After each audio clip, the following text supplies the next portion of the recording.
Word on the street is, it's Hoochie Daddy short season. Ain't nothing new.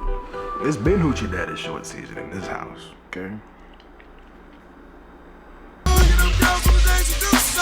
Our wool is black, but not our souls.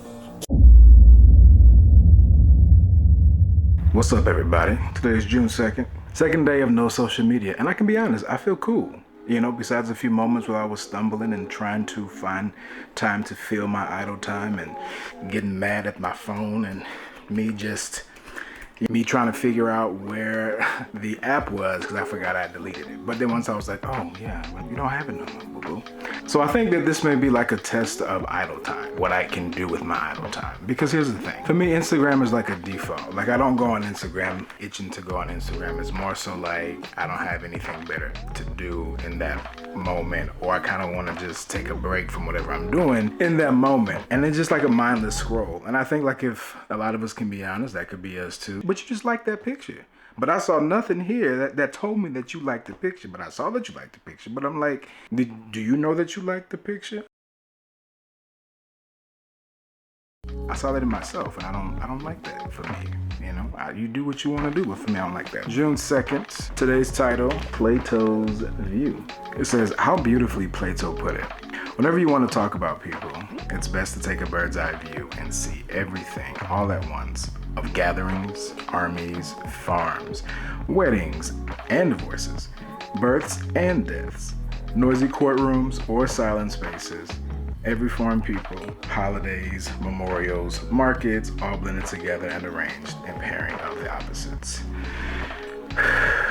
Then he goes on to say, there is a beautiful dialogue called the Icaromenipus,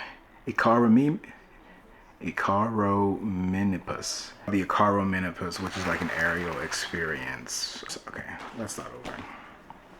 There is a beautiful dialogue called Icaromenipus, an aerial expedition by the poet Lucian, in which the narrator is given the ability to fly and sees the world from above. Turning his eyes earthward, he sees how comically small even the richest people, the biggest estates, and entire empires look from above. All their battles and concerns were made petty in perspective. In ancient times, this exercise was only theoretical. The highest anyone could get was the top of a mountain or a building, a few stories tall. But as technology has progressed, humans have been able to actually take that bird's eye view, and greater. Edgar Mitchell, an astronaut, was one of the first people to see the Earth from outer space. As he later recounted, in outer space you develop an instant global consciousness, a people orientation, an intense dissatisfaction with the state of the world, and a compulsion to do something about it. From out there on the moon, international politics looks so petty. You want to grab a politician by the scruff of the neck and drag him 250,000 miles and say, look at this, you son of a... Many a problem can be solved with the perspective of Plato's view. Use it. That was great. Are you somebody who suffers from one-dimensional viewpoints? Are you somebody who suffers from really not being able to think outside the box or look outside the box? Are you somebody who really just choose? Because I feel like perspective is a choice, right? It's a choice to be able to see things differently.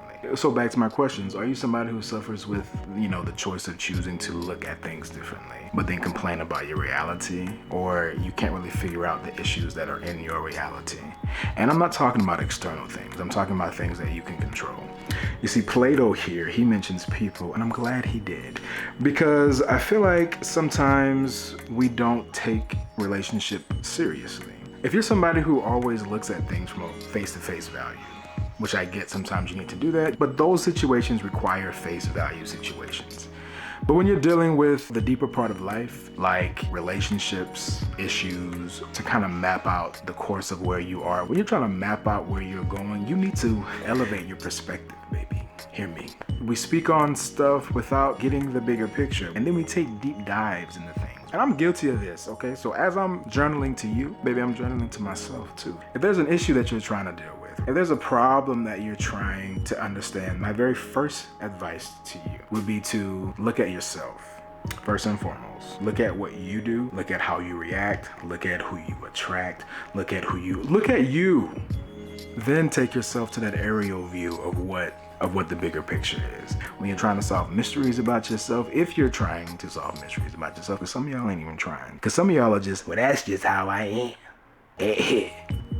Okay, all right, be blessed.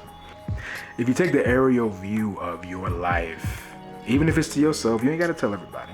Your perspective can really do a number on the quality of your life. When you're having falling outs with friends, when you're having blocks of communications with yourself, when you're not really sure or understand what's going on, when you're struggling trying to get answers, right? Or trying to see. You gotta see. What's the first thing you do when trying to solve a puzzle? Well, you can't be up in the puzzle. You gotta step back, okay? You gotta look at the pieces. Oh, that's why you didn't fit. That's why you didn't. And look at you. You're totally different color. Don't do that. You belong on the outside, not the inside. Message.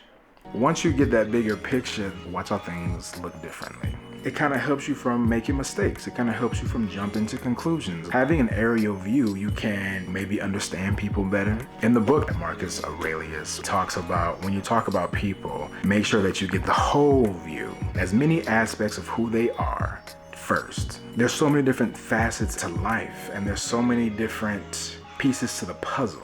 It's weird because I feel like sometimes we make more pieces than we need to, when it's really quite simple. Change your perspective today. Step outside of that 1D or even that 3D and try to purposefully look at the different angles and the different aspects and all the pieces of your life, and watch how easy everything will fit, and watch where you can see the pieces that you tried to put in that don't fit. Okay? Get that bigger picture. Get that aerial view. Anyways, that's all I got today, guys. Take a look at the big picture on today. Continue to love on purpose, mind your business, and continue to wash your hands out there, okay? I love y'all. Till tomorrow. Be blessed. I'm out.